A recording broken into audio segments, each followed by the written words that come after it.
Bonjour tout le monde, j'espère que vous allez bien. Merci d'être au rendez-vous de Lanceurs d'Arrête. Vous êtes de plus en plus nombreux et ça me fait extrêmement plaisir. Je vous rappelle avant de commencer que c'est très important de vous abonner au podcast sur votre plateforme d'écoute préférée, de laisser des reviews positives, de partager les publications que je fais sur les réseaux sociaux. C'est ça qui va faire en sorte que Lanceurs d'Arrête va grandir et que les idées qu'on aborde ici vont toucher un peu plus de monde. Dans cet épisode, je reçois Mélanie Pelletier, syndicaliste et féministe. D'ailleurs, c'est du féminisme dont il va être question aujourd'hui. Alors, sans plus attendre, bienvenue dans Lanceurs d'Arrête.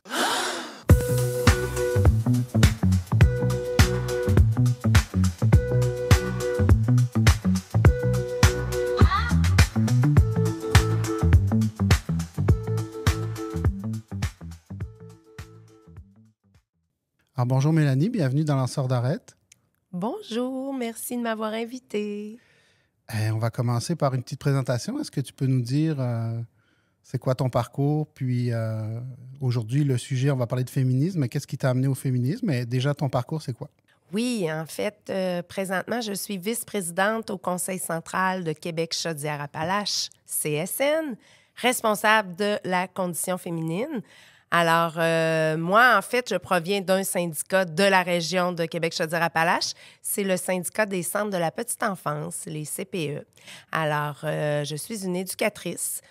Présentement, je suis libérée à temps complet pour faire que du syndicat. Je dirais depuis à peu près 2017 que je suis libérée à temps complet. Donc, à partir des années début 2000 jusqu'à 2017, j'ai été éducatrice en centre de la petite enfance. Un petit CPE qui est à Sainte-Brigitte-de-Laval, une trentaine de places. Maintenant, 50, mais quand j'étais là, c'était une trentaine de places. Puis moi, le syndicat est arrivé dans ma vie en 2007. Quand on a décidé vraiment, on était sous tutelle, puis on a décidé de se syndiquer pour garder nos conditions de travail et garder nos acquis. Puis c'est moi qui ai fait toutes les démarches. J'ai cogné à la CSN et là, par la suite, je me suis impliquée dans ce syndicat-là localement et ensuite, je me suis impliquée au niveau du syndicat régional des centres de la petite enfance. Donc, à la dernière grève en 2021, la grève générale illimitée, j'étais présidente de ce syndicat-là. Donc, je ne me trompe pas si je dis que dans ton travail syndical, tu as représenté majoritairement des femmes. Je me demandais, le féminisme s'est rentré dans ta vie à quel moment? Est-ce que tu as eu un moment fondateur? Est-ce que tu as eu un déclic? Comment tu es devenue féministe? Oui, j'ai vraiment eu un déclic, vraiment. Moi, en fait, je suis maman de 4 enfants. J'ai rencontré le père de mes enfants, j'étais au secondaire. Fait que vraiment quand même assez jeune. On a eu 4 enfants et même le premier, je savais pas trop. J'étais au cégep, j'avais un deck en sciences humaines que j'avais terminé. Puis finalement, je me suis dit que je voulais avoir plusieurs enfants. Puis j'ai vraiment choisi le métier d'éducatrice parce que je voulais être avec des enfants, puis je voulais m'occuper de mes enfants puis les amener avec moi. Fait que au travers de mon premier enfant, j'ai vraiment fait des études. J'ai fait la technique en ayant un enfant, en travaillant un peu en garderie. Au début, j'étais en garderie privée. Après ça, je suis allée vers les CPE. Mais c'est comme si ça allait comme de soi, là. Tu sais, ma mère, elle avait été à la maison, puis j'avais vraiment une vision que c'était ça que j'avais envie de faire, puis que je voulais plusieurs enfants. J'ai eu un déclic, je dirais, quand que le syndicat est arrivé à mon CPE. Là, j'ai ressenti comme un côté un peu revendicateur de défendre les droits des travailleuses qui travaillaient avec moi. Puis là, j'ai découvert vraiment j'ai découvert que j'étais revendicatrice. Puis je dirais, le féminisme est arrivé, c'est que on dirait que là, j'ai ouvert un peu au monde. C'est comme ça que je le dis, là. Moi, mes enfants venaient au CPE, c'était à 2 kilomètres de chez nous. J'ai choisi une école où est-ce que les parents s'impliquaient. J'étais vraiment dans un milieu très restreint, là, avec les travailleuses avec qui je travaillais. Puis on dirait que quand je me suis impliquée syndicalement, là, j'ai vu, hey, mon Dieu, OK, c'est... on voit d'autres mondes, puis il se passe donc bien d'autres choses qu'on dirait que j'avais pas vues. Puis la vie m'a amenée à vivre une séparation. Mais là, éducatrice, 4 enfants, décidé de se séparer. J'ai fait face à des enjeux difficiles. J'ai eu vraiment plusieurs obstacles là, qui a fait que je fais, voyons, c'est donc bien pas juste. Comment ça que. Je sais quoi, je pouvais-tu décider ça, là, à ce point-là, là, que je me suis remis en question. J'avais choisi un travail quand même qui faisait que je pouvais des fois travailler 3 jours, j'avais des retraits préventifs. Puis, tu sais, ça cadrait dans mes affaires. Mais le jour où c'est que j'ai ouvert les yeux puis que je me suis ramassée aussi à être seule, je pense que c'est là le déclic. Donc, dans le fond, il y a beaucoup d'enjeux féministes qui sont liés à la maternité, qui sont liés au fait que malgré que, bon, la société a évolué un peu, ça reste quand même encore et toujours le travail des mamans de s'occuper des enfants. Puis là, on voit que toi, il y a des choix de vie que tu as fait en fonction de ça. Sans le savoir. Sans le savoir. C'est ça que je me rends compte. J'étais vraiment jeune. Puis je suis convaincue que c'était absolument ça que je voulais. Puis c'était ma voie. C'est ça que je trouve qui est venu me frapper là, quand j'ai eu des obstacles dans la vie. C'est OK, peut-être que j'aurais choisi d'autres choses. J'aurais peut-être pas fait le même chemin si j'avais su que c'était donc bien inégal là, quand que c'est une femme vis-à-vis un homme, là, juste au niveau salaire, au niveau essayer de se trouver un endroit, aller avec 4 enfants, là, tu sais, un logement. Il fallu que je fasse plein de démarches. Là. C'est vraiment intéressant ce que tu amènes parce que une des questions que je voulais te poser, c'est qu'est-ce que tu réponds aux gens, puis il y en a quand même beaucoup qui disent que l'égalité homme-femme dans notre société québécoise, c'est déjà fait, que le féminisme, il est comme obsolète, il ne sert plus à rien. Qu'est-ce qu'on peut répondre à ces personnes-là? Je juge pas tant que ça les personnes qui pensent ça, dans le sens que je pense que c'est un manque d'information. Ma génération à moi, il y a eu des périodes où est-ce qu'on avait cette impression-là. Je me disais même, j'ai le choix. C'est moi qui décide d'aller étudier dans tel domaine, puis j'ai le choix. C'est moi qui veux avoir des enfants. Mais de plus en plus, on se rend compte que les choix des jeunes filles versus, mettons, les choix des jeunes garçons, tu sais, ça part directement à l'enfance, là. Fait que, tu sais, c'est comme si on s'en rend plus ou moins compte qu'il y a l'égalité entre les hommes et les femmes, là, est loin d'être atteinte. Premièrement, les luttes qu'on a faites, ça fait pas si longtemps. Et il y en a plusieurs qui sont remis c'est à la carte, là. Tu sais, quand on parle de droit à l'avortement ou plein, je veux dire, il y a des droits qui y a une possibilité qu'on perde. Il y a des statistiques aussi qu'on est capable de démontrer que les salaires versus les hommes et les femmes, il y a une différence. Il y a encore une différence d'écart de salaire. Donc, je pense que c'est important de sortir soit des chiffres pour les personnes qui en ont besoin, là, de voir vraiment des chiffres, mais aussi de mettre une autre vision un peu, de dire, OK, peut-être que si j'avais vraiment eu le choix, est-ce que vraiment, comme moi, mettons, j'ai choisi le métier d'éducatrice? Est-ce que c'est parce que j'ai vu ma mère? Est-ce que c'est parce que je trouvais que j'étais bonne là-dedans, puis qu'on me valorisait par rapport à s'occuper des enfants, prendre soin. Puis, tu sais, le métier d'éducatrice, c'est le plus beau métier au monde. Là, c'est d'autres choses, là, quand on est représentant syndical. La vie m'a amené là. Tu sais, je découvre d'autres capacités, d'autres choses que j'aime vraiment, que je savais comme pas. Dans le fond, tu sais, moi, ce que j'entends dans ce que tu dis, c'est qu'il y a comme une espèce de éducation implicite, non dite, qui est que c'est pas que vous avez moins de chances, c'est que de toute façon, c'est comme si pour vous, les chances ne sont pas nommées comme étant existantes. Comme si ça t'est pas venu à l'idée de faire un métier, exemple, être avocate ou quoi que ce soit, parce que dans ton inconscient, peut-être, il y avait cette notion-là. Puis justement, je me demandais, moi aussi j'ai des enfants, puis qu'est-ce qu'on devrait en tant que parents dire à nos filles pour les sensibiliser à ça, pour les sensibiliser à la réalité qu'on est dans une société patriarcale, mais en même temps pour les sensibiliser au fait que ben tu dois lutter? Je pense que, premièrement, être vraiment consciente que c'est pas des changements qui se font rapidement. C'est vraiment un processus très long. Je pense que c'est d'en être conscient puis d'être patient. Tu sais, comme dans n'importe quoi, l'information, là, tu sais, les luttes tu sais, de se rappeler les luttes qui ont été faites pour le droit à l'avortement, le droit de vote en lien avec les femmes. Ça fait pas si longtemps que ça, là. Toutes ces choses-là, je pense, de se rappeler cette histoire-là, Puis de voir qu'à ces moments-là, il y a eu, pas une révolte un peu, mais ça n'a pas été facile, là, de ces luttes-là, là.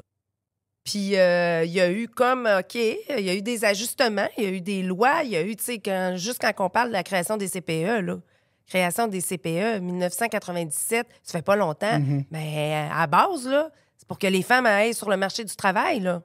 Ça a amené ça, puis c'est directement relié par rapport, c'est typiquement féministe, là. Puis, tu sais, on regarde aujourd'hui, ils sont encore en grève, là, les CPE. C'est majoritairement des femmes. C'était la technique la moins bien payée de toutes les techniques, là, peu importe le secteur confondu, là. Fait que c'est quand même pas reconnu. Fait que moi, je pense que c'est l'histoire, se rappeler les luttes.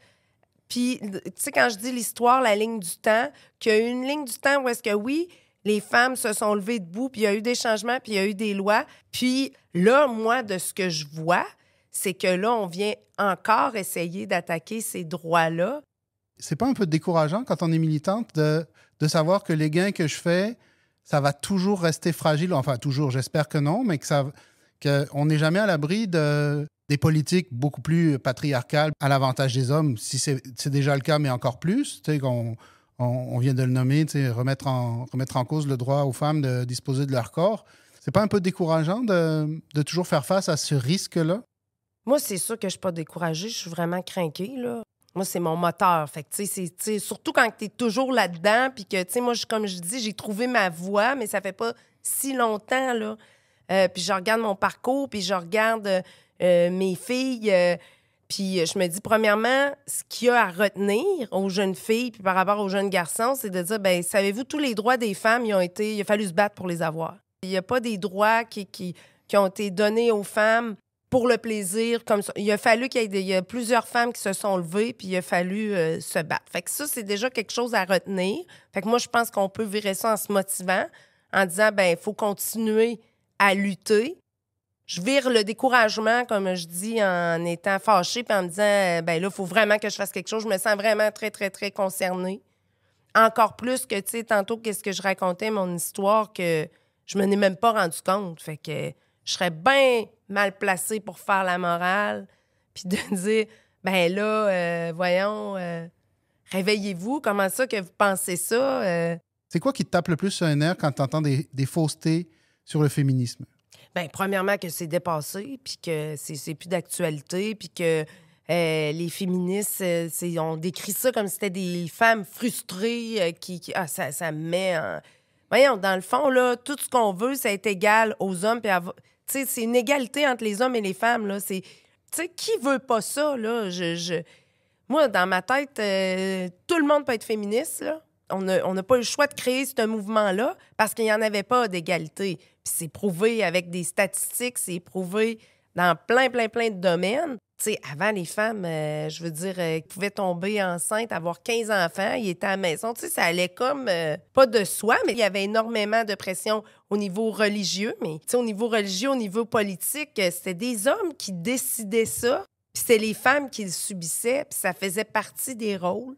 Il y a quelque chose là-dedans que quand on y pense, on dit ça n'a pas de bon sens, tu sais. Fait que tout le monde devrait dire, ben voyons, comment ça? On voudrait-tu que ça soit l'inverse? Pas pantoute. On voudrait pas que ce soit l'inverse. Juste un exemple que je parle avec des amis qui ont des enfants. Puis tu sais, je me dis, même moi, là, moi j'ai 2 garçons, 2 filles. Là, mes 2 garçons sont plus vieux. J'en ai un qui travaille sur la construction. Il a un bon emploi. Il s'est acheté une maison. Puis mon autre garçon, il sait pas trop, mais tu sais, il est dans l'armée. En tout cas, puis tu sais, je me dis, les 2 ont un secondaire 5. Puis les 2, j'étais comme pas inquiète. Puis mes filles, là, j'en ai une, les 2 sont au secondaire. Puis là, hey, là, fais tes sciences fortes, fais telle affaire. Tu sais, je suis comme vraiment, je mets une genre de pression parce que je me dis, hey, mon Dieu, il faut qu'ils soient autonomes économiquement, il faut qu'ils soient capables de faire des choix.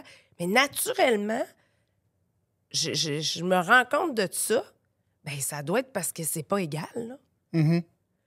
Fait que moi, ce que j'essaye, quand que je rencontre, parce que je peux en jaser avec du monde qui pense comme moi, c'est vraiment facile. mais j'en rencontre plusieurs personnes qui pensent pas nécessairement comme ça. Puis j'essaye vraiment de le mettre dans une perspective qui vive, là, quelque chose qui vive directement. Là. Puis, tu sais, je t'écoutais parler tout à l'heure, puis je me disais que dans le fond, la situation, oui, quand même a évolué parce qu'il y a des luttes, il y a eu des belles victoires, mais la situation par rapport à nos grands-mères, mettons, je pense que maintenant, il y a encore cette mentalité-là, mais c'est juste que c'est pas dit. C'est pour ça que les femmes, parfois, les hommes encore moins, mais les femmes, parfois, se rendent pas compte à quel point c'est encore présent. Puis, il suffit de regarder, ça fait quand même une bonne dizaine d'années, si c'est pas plus, qu'il y a plus de femmes diplômées universitaires que d'hommes, mais on voit pas du tout cette proportion-là dans les postes de direction, dans les postes stratégiques. Puis justement, j'avais une petite question parce qu'on parlait de ça, on parlait d'une certaine forme d'égalité des chances.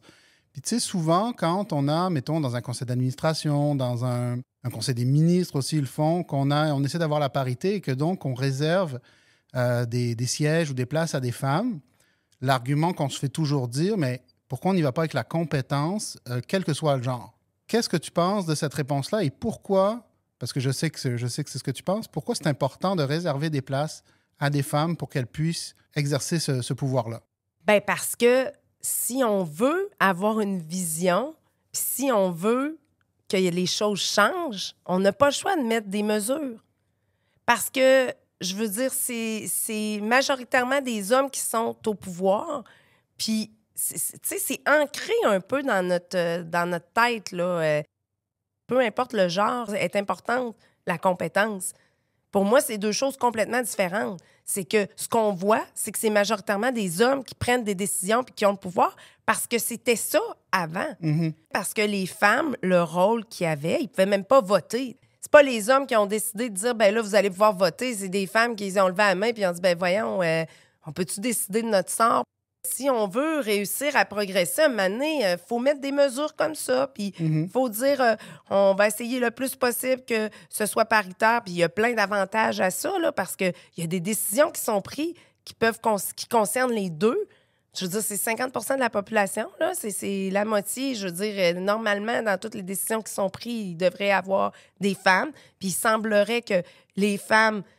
Celles qui décident d'y aller, c'est vraiment pas si facile que ça parce que ce que j'expliquais, c'est un processus, là. C'est des luttes qu'ils ont faites pour avoir ces droits-là.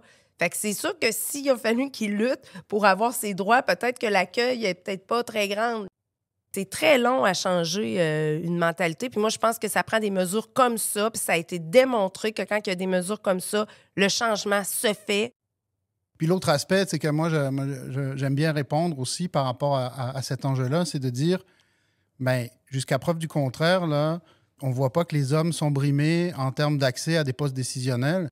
Donc, je pense que les hommes n'ont pas vraiment de quoi se plaindre et n'ont pas vraiment à se sentir menacés par ça. Et pourtant, des fois, j'ai un peu l'impression que c'est un peu ça, là, la compétence. Tu sais, dans ce discours-là, on veut pas, là, c'est sexiste parce qu'ils prennent pour acquis que quand tu privilégies une femme, c'est que tu l'as prise parce que c'est une femme et que forcément, elle est moins compétente. Mais peut-être que tu l'as prise parce que c'est une femme, mais qu'en plus, elle a été compétente. Puis souvent, c'est ça, là. Bien, souvent, là, quand on parle à des femmes, mettons, qui sont dans le milieu de la construction, qui vont en politique, ils disent qu'ils ont des doubles standards. C'est l'inverse. Il faut que tu sois encore 2 fois plus performante. Quand tu parles à des femmes qui vont dans des métiers majoritairement masculins ou qui sont en politique, je veux dire, même dernièrement, je voyais un article justement là-dessus qui disait comment que c'était plus difficile, puis qu'il y en avait qui vivaient justement du harcèlement sexuel, puis qui avaient souvent des attaques plus personnelles, vu que c'est une femme versus ses propos. Oui. C'est un double standard, là. Je pense qu'il faut déjà que tu aies le goût de te mettre un peu dans le trouble, là. Tu sais, dans l'exemple que tu vas vivre d'autres choses dans les milieux de travail qu'un homme vivrait pas, là. Là, je fais une transition peut-être un peu maladroite. Une femme en politique, on va critiquer son apparence, on va critiquer comment elle est maquillée, comment elle est coiffée. Tu sais, les hommes n'ont pas à se préoccuper de ça.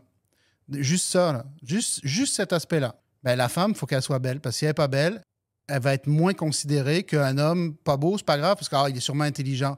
Puis tu sais, veut pas, là, cet aspect-là, il est omniprésent. Puis moi, ce que je déplore, c'est que parfois, les critiques sur l'apparence, elles viennent de la part de femmes. Comment tu vois ça, des femmes qui n'ont pas une vision positive du féminisme. Comme je disais, c'est une mentalité qui change à très long terme. Moi, je trouve ça triste. Tu sais, il peut y avoir des femmes qui disent, ben moi, je le ressens pas, ou que moi, tu sais, dans ma vie, c'est peut-être pas arrivé. Mais de dire que non, pas du tout. Les statistiques sont là. Les métiers majoritairement féminins, c'est payé moins cher quand tu fais il y a une différence. Puis tu sais, tout ça, il y a une différence aussi parce que les femmes ont toute la charge mentale, s'occupent des enfants. Mais si tu n'as pas d'enfants, des fois, tu peux être proche aidante. Ça tombe tout dans le rôle des femmes. Puis juste par rapport aux tâches ménagères, ça a été démontré que les femmes passent beaucoup plus de temps à faire les tâches ménagères que les hommes. Et c'est un calcul en nombre d'heures, là, par jour, puis c'est démontré. Puis je me dis, ça se peut pas que ces femmes-là, à un moment donné, n'aient pas mis la lunette féministe puis qu'ils disent « Hé, OK, là, ça, c'est pas égal. » Parce que, comme je dis, je trouve que c'est dans plusieurs aspects, là. C'est pas juste dans le milieu du travail, c'est les regards, c'est par rapport, tu sais, je veux dire, juste par rapport aux violences, là. Tu sais, par rapport aux agressions sexuelles. Les agressions sexuelles, là, 90 % des agresseurs, c'est des hommes. Puis 9 personnes sur 10, c'est des femmes qui sont victimes. Voilà. Mais tu sais, je veux dire, à un moment donné, là, parce que peut-être que ça t'arrive pas puis que tu dis, ben non, c'est égal, puis on va... Mais pourquoi? Mais tu sais, je trouve ça important que tu amènes cet aspect-là, puis je veux pas faire de comparaison maladroite, mais tu sais, tu parlais des tâches ménagères, puis ça va de quelque chose d'un peu banal comme les tâches ménagères jusqu'à quelque chose de gravissime comme une agression sexuelle ou un féminicide. Mais tu sais, un homme pourrait dire, ben oui, mais moi, je fais les tâches ménagères dans mon couple. Oui, non, mais tu sais, c'est sur l'ensemble de tout le monde, ben... Puis tu sais, les agresseurs sexuels, oui, mais moi, il ne me viendrait jamais à l'idée d'agresser une femme. Oui, c'est vrai. Sauf que 90% des agresseurs sont des hommes, puis ça peut pas... Tu peux pas l'effacer. Donc oui, il y a plus d'hommes agresseurs. Est-ce que tous les hommes sont dangereux? Non. Tous les hommes ne sont pas dangereux, mais tu sais, la grande majorité de ceux qui ont commis des actes sordides comme ça, violents, étaient des hommes. Donc on peut pas le nier, ça. Tu sais, je me considère comme un homme allié au féminisme. On doit vivre avec ça. On doit vivre avec le fait que oui, parfois, les hommes, ben, on est violent. Parfois, les hommes, on manque de jugement, on manque de respect. Ça ne veut pas dire qu'individuellement, moi, j'ai quelque chose à me reprocher, mais veux pas, je ne peux pas nier la réalité. Puis souvent, je fais la comparaison avec le racisme. Tu sais, tu peux être blanc et lutter contre le racisme. Ben, tu peux être un homme et appuyer le féminisme. Ça, pour moi, c'est pareil. Puis, ben, moi, tu sais, c'est un peu pareil. Tu sais, je veux dire, oui, je suis blanc, mais moi, à ma connaissance, mes ancêtres n'ont pas fait d'esclavage, j'en ai pas fait non plus. Sauf que la réalité, c'est que ceux qui ont mis des personnes noires en esclavage, c'était des blancs. Si tu le nies, ça veut dire que tu nies l'histoire. Et au niveau du féminisme, c'est pareil. Si tu nies que l'immense majorité des agresseurs sont des hommes, on peut pas faire comme si on le voyait pas. C'est comme si on voulait pas regarder l'histoire et le passé. Puis je veux t'amener sur le sujet justement des hommes alliés. Je pense que la première étape, c'est de se dire, c'est pas parce que je reconnais que les hommes sont violents envers les femmes, que j'admets que moi, personnellement, je le suis, ça n'a absolument rien à voir. C'est en termes de société. Puis ma question, c'était, qu'est-ce que nous, on peut faire pour aider le féminisme, nous, les hommes alliés, pour faire avancer le féminisme? Bien, moi, je pense que tout d'abord, écouter les femmes, la réalité des femmes. Déjà, c'est un bon début, là. Moi, là, je peux arriver à avoir des conversations des fois, puis...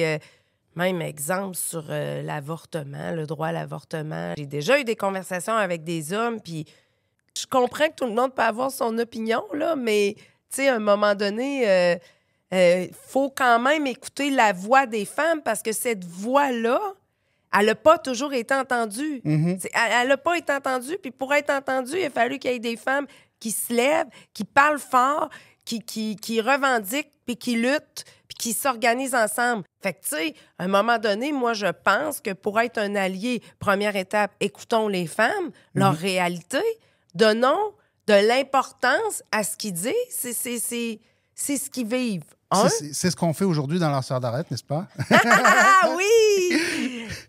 Mais ça, tout d'abord. Puis moi, je trouve que deuxième chose, de dénoncer quand on voit des trucs, des injustices, des inégalités, ou que, tu sais, juste par rapport aux jokes de mon oncle, là, tu sais, des jokes sexuels ou des regards, tu sais, par rapport à l'apparence des femmes, la façon qu'on les regarde, puis tout ça. C'est pas vrai qu'il y a pas des hommes qui sont pas conscients de ça, là. Ils voient... bon, ben moi, je dirais en tant qu'allié, ben peut-être de pas en faire, ça, c'est déjà un plus.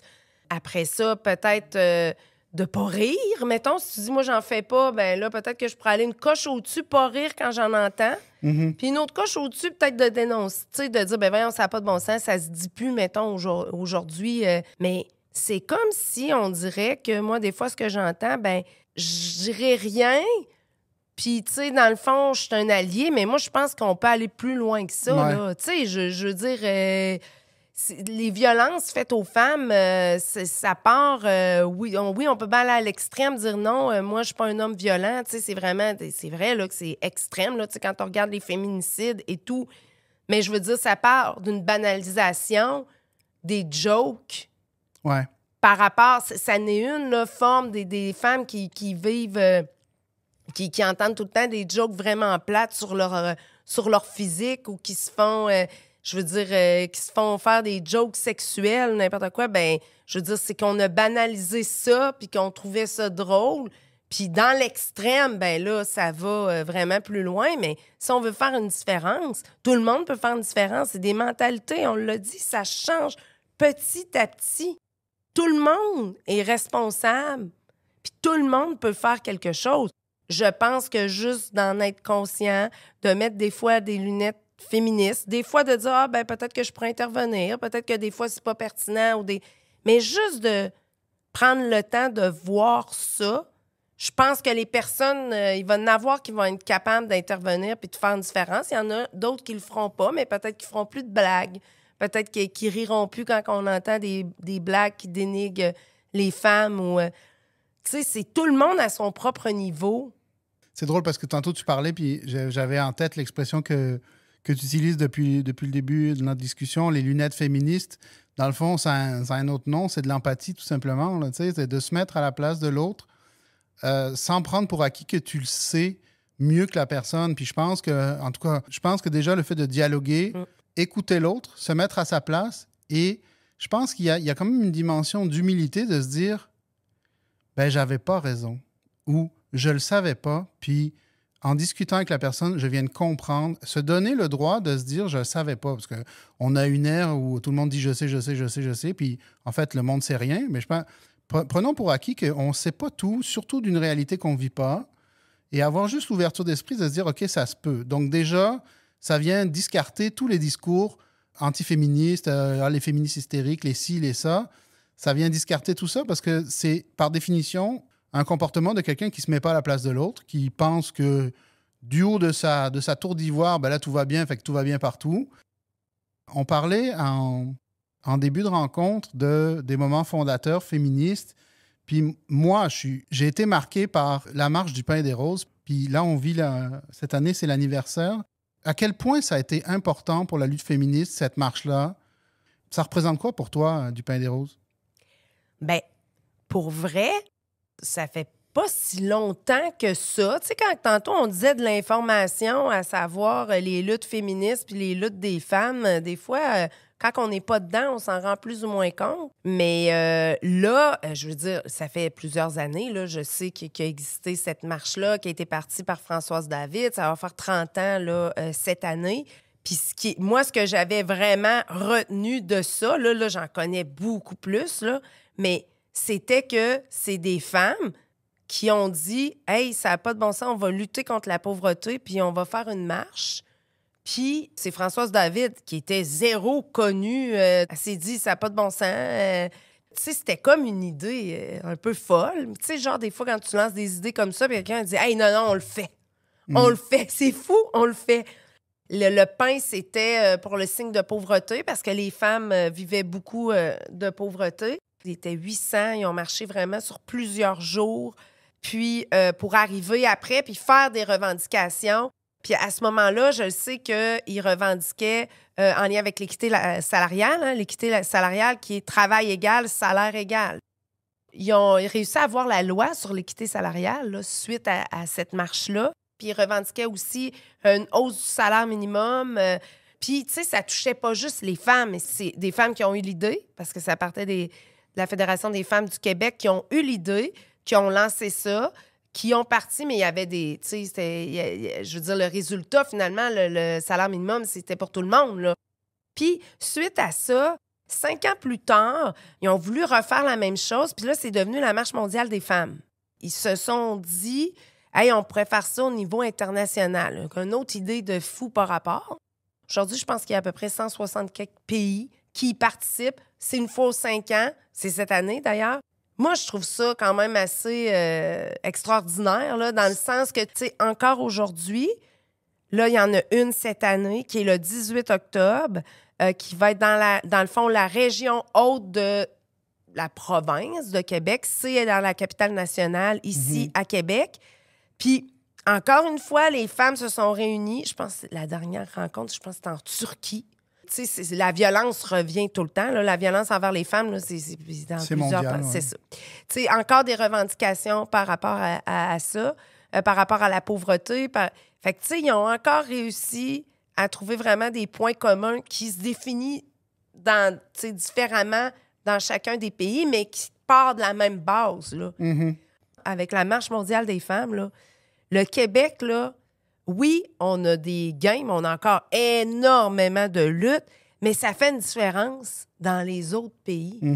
Ça fait vraiment une différence. Fait que si on veut juste se dire hey, non, on est bien correct, bien moi, je pense que non. Toutes les luttes puis tout ce qu'on peut faire a des impacts ailleurs dans le monde parce que c'est universel. La violence envers les femmes, là, c'est partout dans le monde et c'est universel. Fait que au Québec, si on décide de mettre des lois par rapport à la violence conjugale dans les milieux de travail, bien, c'est pas vrai que ça reste juste ici puis ça n'a pas d'impact ailleurs. Ils sont peut-être pas rendus là, mais on est regardé. Puis ça, je pense que faut le prendre, ce rôle-là, puis ce chapeau-là, puis dire, hey, c'est pas vrai qu'on va s'asseoir puis qu'on va dire, hey, ici, on est bien, on n'a pas à se plaindre. Ben voyons donc. Imaginez, là, ça a des impacts. Je veux dire, regarde juste ce qui se passe avec l'avortement aux États-Unis. Puis, tu sais, je veux dire, qu'il y a des impacts, là, ici, là. Puis, tu sais, des impacts ici, je veux dire, c'est pas demain matin qu'on va dire, bon, on fait une loi, puis vous avez, tu sais, le droit à l'avortement, c'est terminé, vous n'avez plus le droit. Tu sais, ça se fait vraiment petit à petit, là. Fait que ceux qui sont anti-choix, ils viennent à Québec le 31 mai, là. Ils viennent ici à Québec. Ils étaient venus l'année passée, le 1er juin. Puis ça a fait... tu sais, on était là, puis il y avait vraiment beaucoup de regroupements de groupes de femmes qui étaient là. T'étais là, Stéphane, je m'en rappelle. Tu sais, ça, là... Je vais être là le 31 mai. Ça, là, ça a passé. Il y a plusieurs reportages là, qui ont été faits. Là. Il y a la peur au ventre qui a été faite. On nous voit. On voit le camion du Conseil central. On voit nos fumigènes. Il y a aussi Libre de choisir. Libre de choisir, c'est un reportage qui vient juste de sortir. Puis c'est vraiment en lien avec l'avortement. C'est des femmes qui témoignent. Puis il y a des femmes qui ont vécu des avortements il y a très, très, très longtemps, puis qui viennent témoigner. Puis il y en a qui disent, ben moi, j'en ai jamais parlé. Je pouvais pas dire ça. Ça, là, c'est des choses qui ont des impacts plus grands qu'on pense. Vraiment, vraiment plus grands qu'on pense. On peut pas dire ça nous concerne pas. Ah, ben non, c'est désuet. Voyons, je peux pas concevoir ça, là, moi. Je pense qu'il faut vraiment réaliser tout l'impact et les différences qu'on peut faire, mais pas juste pour les femmes du Québec, pour toutes les femmes là, dans le monde. Puis moi, je te dirais qu'on a une responsabilité. Si nous, on se lève pas, si nous, on n'est pas à l'avant-garde, à la fine pointe, mais c'est pas les femmes qui, dans des pays, risquent la prison, voire pire, si juste manifester, par exemple. Il y a des pays où on ne peut pas manifester. Donc, on ne peut pas donner la responsabilité aux femmes de ces pays-là de se lever. Elles ne peuvent pas, ce serait au risque de leur vie. Ici, c'est pas évident, mais tu sais, c'est légal, puis on a le droit de manifester. Donc, on doit être un exemple à suivre. Puis on l'a bien vu avec du pain et des roses. Ils ont parti quelque chose, ils ont été à l'avant-garde et ça a eu un impact sur le monde entier. Donc, continuons à être comme ça. Ouais. Continuons à être des modèles. Et puis, on vient de parler de l'avortement, puis moi, je veux le dire au micro, il n'y a personne qui est pour l'avortement. Là. Les gens qui militent pour le choix, ce pas des gens qui sont fans des avortements. On milite pour le droit au choix. Une femme qui désire garder son enfant, à mettre sa grossesse à terme, puis avoir l'enfant, il n'y a personne qui va l'en empêcher. L'inverse, par contre, et comme par hasard, c'est des hommes qui mettent ces lois-là en place. L'inverse, par contre, on te l'interdit. Mais c'est pas ça. Le corps des femmes, c'est leur corps. Elles devraient avoir le libre choix de choisir, le libre choix d'avoir accès à des services médicaux sécuritaires. C'est, bon, je Ben, tu sais, on entend des fois ah, mais si c'est un viol, ah, mais si c'est une jeune fille. Mais, tu sais, puis ça, c'est. Tu dis, il y a des. Tu sais, tout le monde dit, c'est pas ça pour. On s'en torche. Exact. Ça n'a aucun rapport. C'est à la personne, c'est à la femme de choisir, c'est par rapport à son corps.